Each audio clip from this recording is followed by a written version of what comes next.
You're listening to KUCI 88.9 FM in Irvine. The opinions and views expressed in this program do not reflect those of KUCI, its management, or the UC Board of Regents.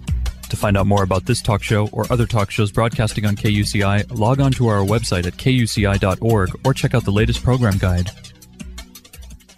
This is Ashton Marcus, and I'm on location at Little Fish Theater for their presentation of On the Verge, or The Geography of Yearning. Hi, my name is Ashton Marcus. I'm with KUCI 88.9 FM in Irvine, and I'm here with Richard Perloff, the director of On the Verge. What drew you to this piece? This is the third time that I've directed this play. I saw it shortly after it hit in 1985, and I've been kind of obsessed with it ever since. So I keep coming back to it, and each group that I do it with teaches me more about the play, which I just continue to believe is extraordinary. I'm actually a big fan of your acting style because you remind me a little bit of, say, a regional theater version of Sir Laurence Olivier. Now, wait a minute. You know I wasn't in this, right? Yeah, I know, but... Oh, that's very... Well, first of all, your style, I saw your style in the play. The way you have command of language, the way you have focus, the way you have body movement. I see your form in it. Okay. Well, I appreciate that, number one. Number two is I'm a creature of the written word, and that's probably a lot of what draws me to this play. And Eric Overmyer is such a skilled writer. It's very precise, and I think that's what you see, is that attention to detail. You know, this line needs to be played straight through. Here's where we take the breath. Then we go on. You know, it's isolating the beats and trying to create an informed silence every now and again. Yeah. Also, again, I noticed it was almost like they were singing a song. The diction they had, and again, from your style, because I've noticed when you act, I always look at your diction. Every person was almost singing a choral note, you know? These actresses, I mean, they have to be extraordinary because these three ladies are. I mean, that was sort of the challenge I laid down for them on day one, is you have to own this language. You cannot be perceived to be struggling. This is how you speak. This is the level of your erudition. And, and I've got three actresses who were absolutely up to the task, and so we believe them immediately. Once again, I really enjoyed your casting. What do you look for in your casting? Well, this play, I wanted the three women to be very distinct. Mary she's the oldest, she's the sturdiest, she's a bit of a den mother. She keeps the peace because there's a little bit of friction between the other two. Alex is the rebel. She's the youngest. She challenges authority. She wears trousers. She plays with words. She's sort of a hip hop artist of her day. And then you've got Fanny, who's this crazy quilt of conflicting impulses. She's got conservative politics, but she likes to slap on the blonde wig and get a little flirty. You know, there's a lot of things competing within Fanny. Those were the three distinct types, and beyond that, I just took pot luck, and these actresses walked in the door, and I got lucky. This piece, again, if it weren't for these actors, these individual actors, it's possible I could have just totally hated this piece, because it requires so much from the actor. It requires so much of their soul to be in the piece. Yeah. What are your thoughts on that?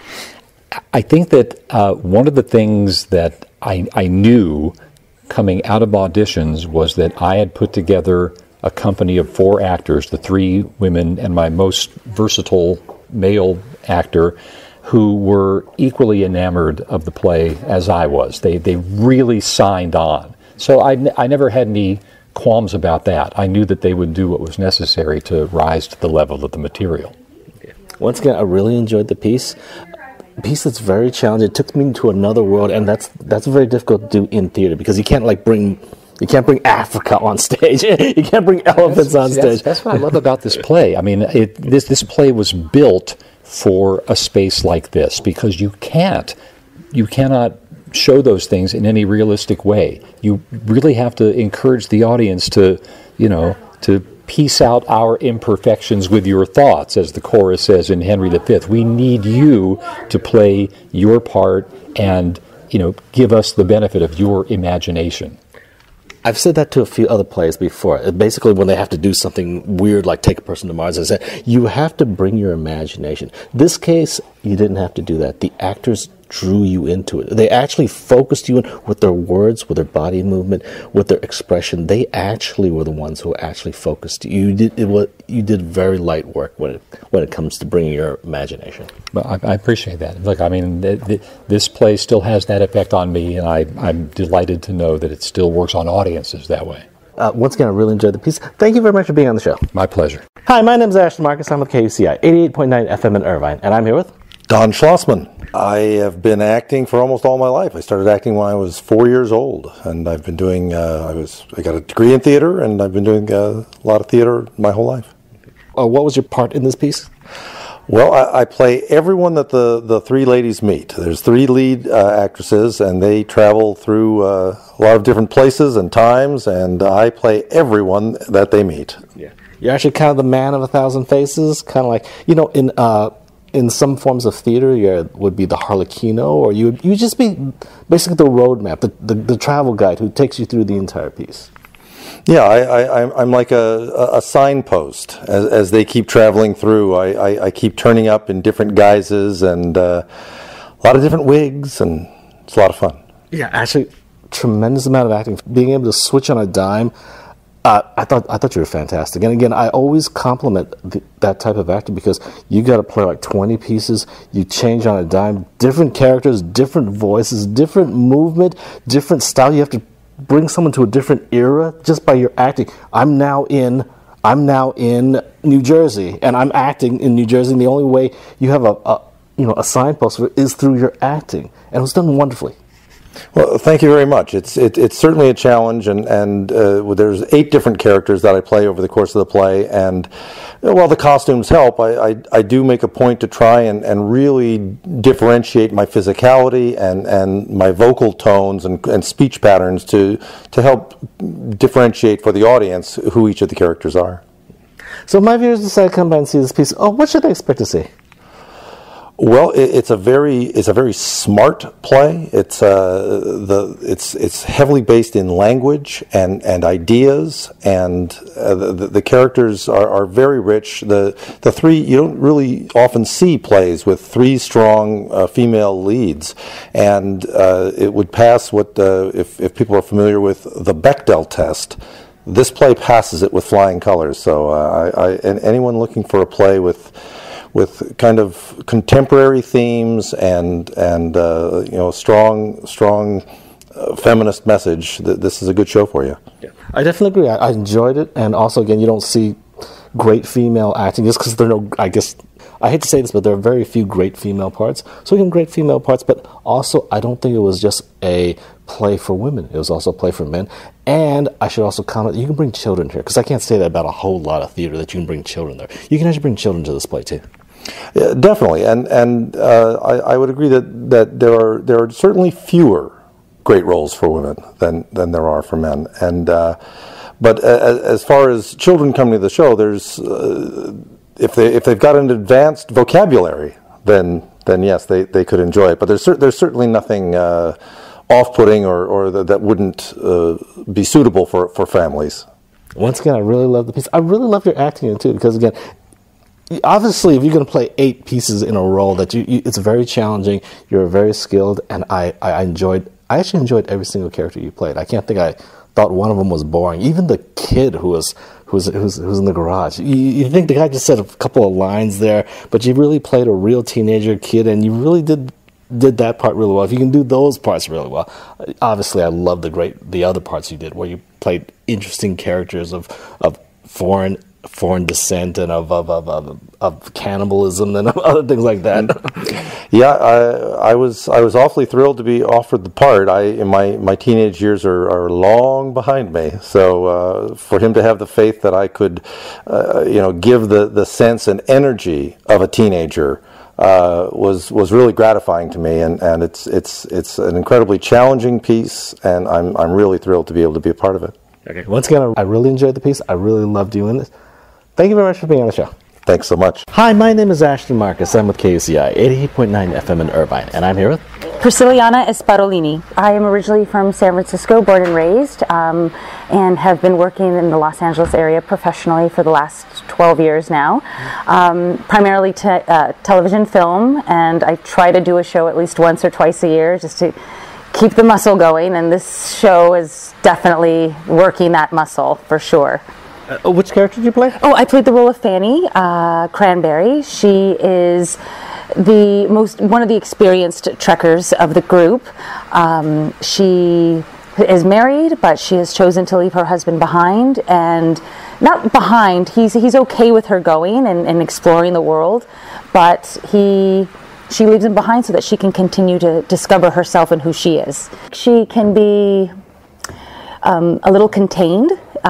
She likes things her way, and she doesn't really like to go outside of that until she is encountered with this different era. And for some reason, 1955 seems to be the year that she falls in love, but she also falls in love with herself and that time period, and so yeah, it's all about an exploration for her.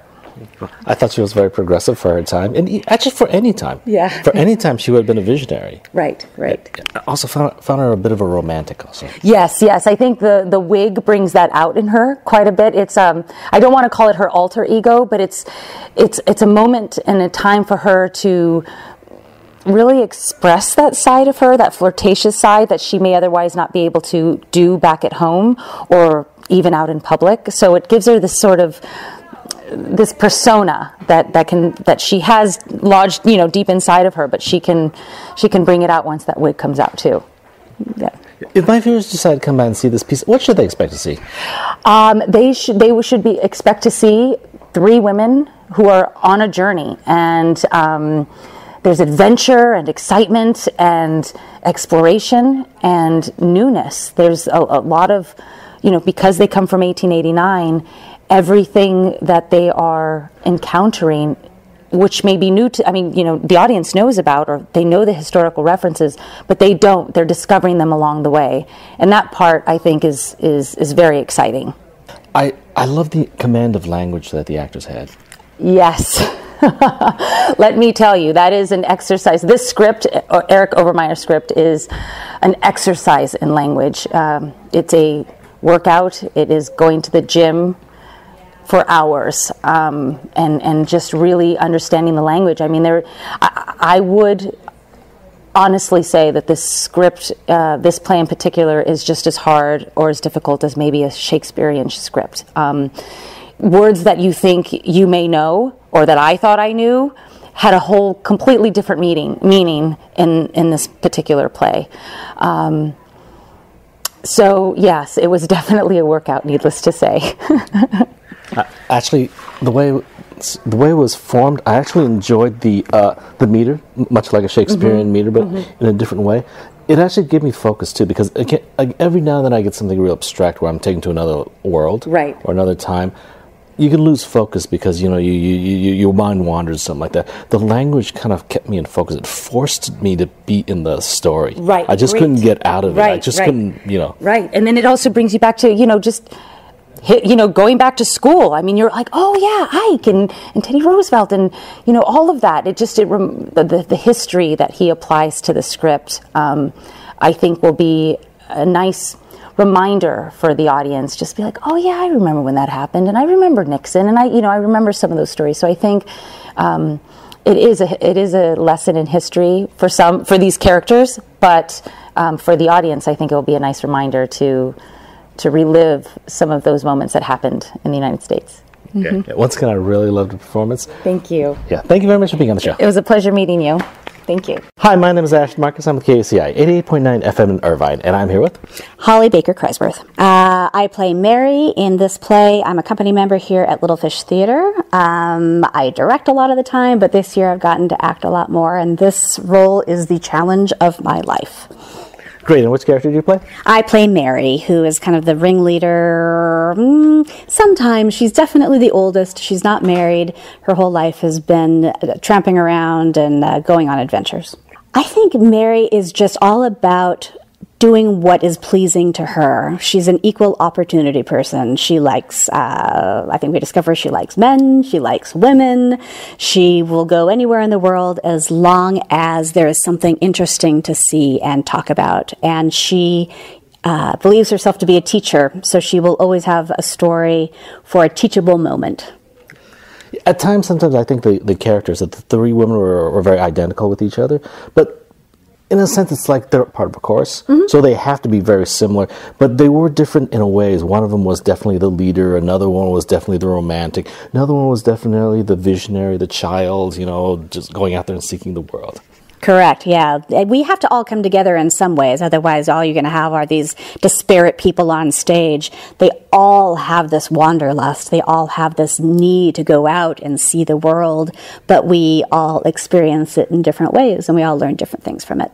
I thought they were all visionaries. If they would have been placed in any time in the world, they would have been visionaries for that time. Yeah, absolutely. I mean, you see how at least two of the characters are able to fit themselves into 1955 very well. And although one of them, my character, doesn't, she decides to go on, they are able to adapt to whatever area they're in. Otherwise, how can they travel the world, even, in their skirts and during the Victoria era? If my viewers decide to come and see this piece, what should they expect to see? They should not expect anything. Whatever they expect, they're not going to see. If they expect a Victorian adventure, they're not going to get that. If they expect time travel, they're not going to get that either. Just to come in with an open mind and just have fun. I have to compliment the actors, all the actors on this, because this is a piece that if there were inferior actors, I would have just hated it. Because it's so incredibly challenging. It's like, it's a marathon. It's a grueling 2-hour battle for your attention, and the strong actors actually pulled it off, and it turned out to be a very wonderful piece. I don't think at one point in time I actually lost focus, even though I was surrounded by myriads of words. I was surrounded by myriads of events, myriads of myriads. I still enjoyed the piece very much. Oh, thank you so much. We've all been challenged with it just because of the words and the language, but we, I think, rose to the occasion, and we expect to get better with every single performance. Okay. Once again, I really enjoyed myself. Thank you very much for being on the show. Thank you. Hi, my name is Ashton Marcus. I'm with KUCI 88.9 FM in Irvine, and I'm here with Branda Locke. I am an actress originally from the Washington, D.C. regional theater area. I moved to LA about 6 years ago and have been working on the stage mostly, directing, acting, singing, and occasionally dancing. And which character did you play? I played Alexandra Kafuffle.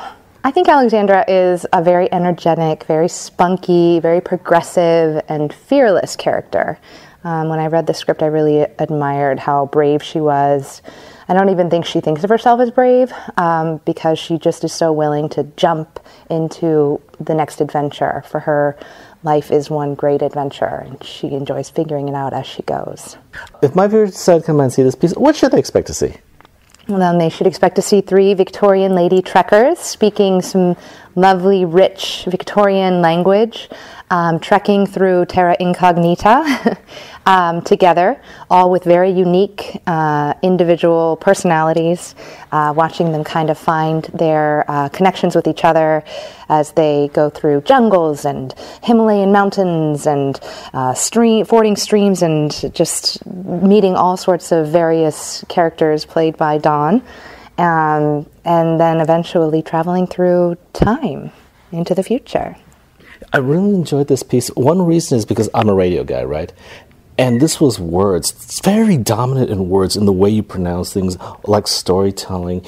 Even in the old days where you read a novel by Jules Verne, it would actually be stories about the ocean, stories about seashells, stories about the sand, stories about the stars in the sky. Again, just words that just take you to another realm. And again, in a radio play, you don't get the luxury of bringing down stars or bringing down seashells. You have to use your words, your acting, your voice to actually do. And that's what I loved about this piece. So do I. It's, I think, what all of us in the cast have really loved about it, and it's also a double-edged sword because it can be quite difficult.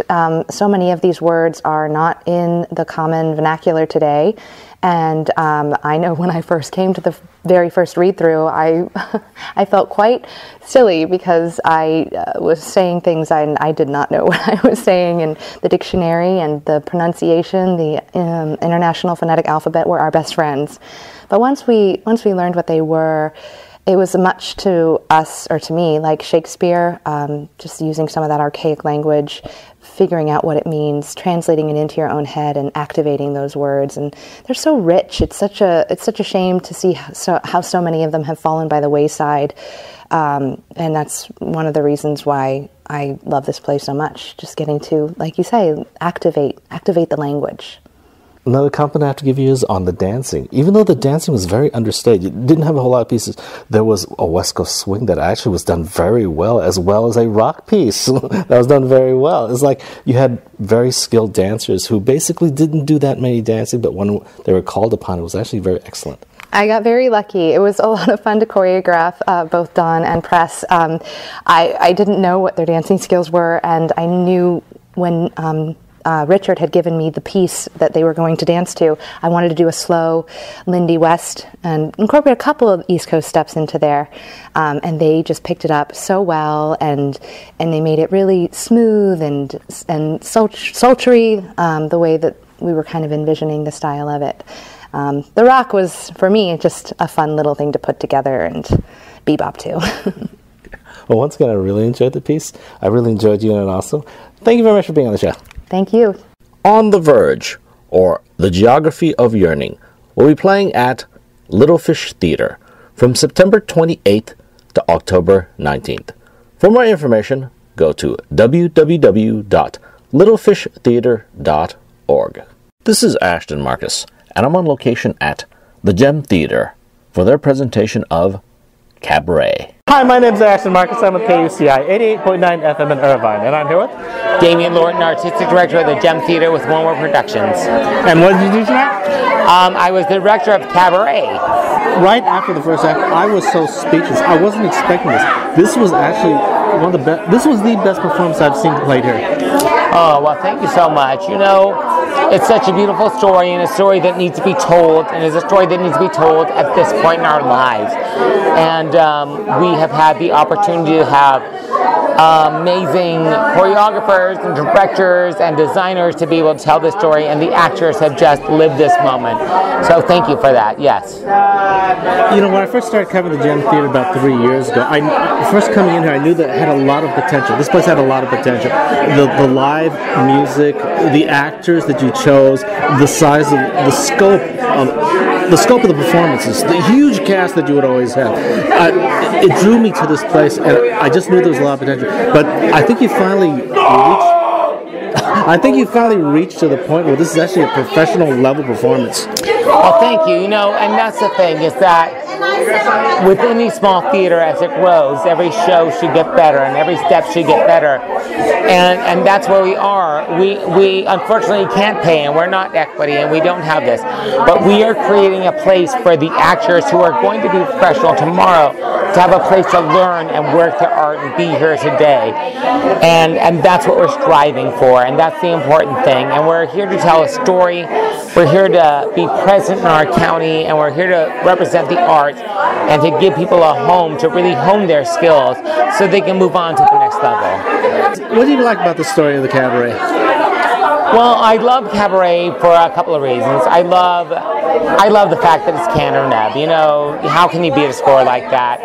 But most importantly, I love the fact that it really tells a story that is so important, and not just important to the time that it was, but important to the time that we are in here.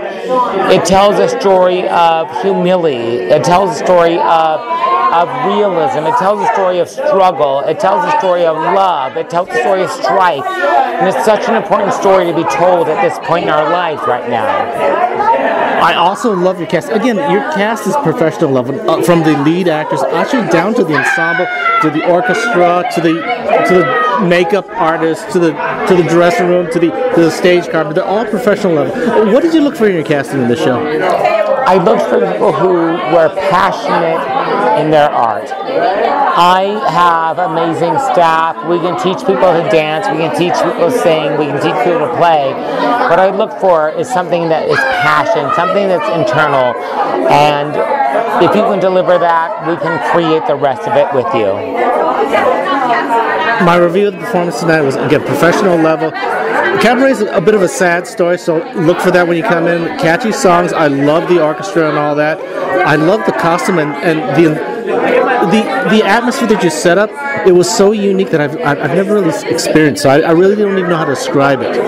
Well, this is a show that I think is so important for an individual or an audience member to experience. So we did something different with it.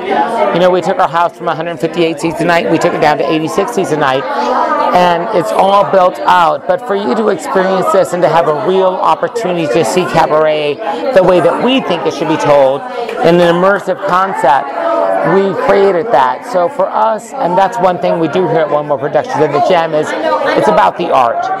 And we're going to create what's most important. And for us, we created a place that allows you to be entertained, but at the same time to be touched and hopefully spark a conversation so that you carry that to tomorrow. And that's the most important thing for us, is that we're creating something that's not just living theater, but not just living art, but that it lives with you tomorrow and the next day after. And hopefully it gives you a new conversation in life. Once again, I just love the performance. I recommend it to everyone. I thought it was wonderful. Thank you very much for being on the show. Thank you so much for having us. Thank you, thank you, thank you. Hi, my name is Ashton Marcus. I'm with KUCI 88.9 FM in Irvine, and I'm here with Nicole Cassesso. I play Sally Bowles in Cabaret here at the Gem. I don't know if I've ever played such a fun, challenging, crazy character, but I am so honored to be sharing this story and so honored to be sharing the stage with this cast every night. And she's definitely one for the books. I thought your performance was professional level. I thought the entire performance of the entire cast. In fact, you know, a lot of people don't know. If you listen to my show, a lot of times I say I love this and I really, really enjoy this. It turns out a lot of stuff I don't like, I actually don't air. Anything that I actually air usually has to be fantastic. When I say something, I like something. Believe it or not, I really do. It's not some kind of blanket I just put on top of everything. And as for this, the Gem Theater, this has changed so much, it's improved so much, that I'm actually now considering this a professional theater, and from now on I will put it up to the same standards as everyone else. Thank you. We appreciate that. We do really incredible work here, and that's honestly because of the incredible people. We have amazing staff, musicians, designers, choreographers. I mean, and our audiences are incredible, and we just keep getting better and better. There's a lot of heart and a lot of hard work, and I think it shows every time we take the stage. The Gem Theater has basically changed a lot. It has advanced the most I've seen of any theater in the last 3 years. Basically, again, like I said, I've seen some. I used to come here before because I saw so much potential. I love the live orchestra. I love the choice of the productions. I actually love some of the actors I thought were really coming into their own. But everyone's basically gone up so high that there are now, again, where I consider everyone at the same level as, say, 3D theatricals, where I consider them the same as McCoy Rigby. How did that happen? How did you guys change? How did you guys improve so much? Like I said, it's all about passion here. I mean, everyone that's here is somebody that has a day job, has a family, has a life. So when we walk through the doors of the Gem every day, it is backed 100% by passion and love and care for what we're doing, and it reads. I mean, this entire cast. I looked around the room on Thursday night, our first night in front of an audience, and I said to myself, like, we did it, and not just we as a theater, but like this entire group of people. It takes a village to keep this place open, and I think that's a true testament to why the Gem is still open and keeps getting stronger, is because people care so much about this space and about the work that we do, and there's no other place for it to go than up. Once again, I love your performance. So I thought you were fantastic. You just hit it home. I mean, I'm not sure if you're doing an impersonation of Liza Minnelli or not, or you came onto your own. But you just captured the character. It was beautiful. I mean, I don't think anyone could ever compete with Liza Minnelli, but yeah, there's just something about Sally that really speaks to me, and I think it was important to treat all of these characters, especially Sally, with as much honesty as possible. And you know, it's kind of fun to play someone that is so lovable yet so there's so much struggle there at the same time. You know, you love to hate her. Cabaret will be playing at the Gem Theater from September 28th to October 29th. For more information, go to www.onemoreproductions.com.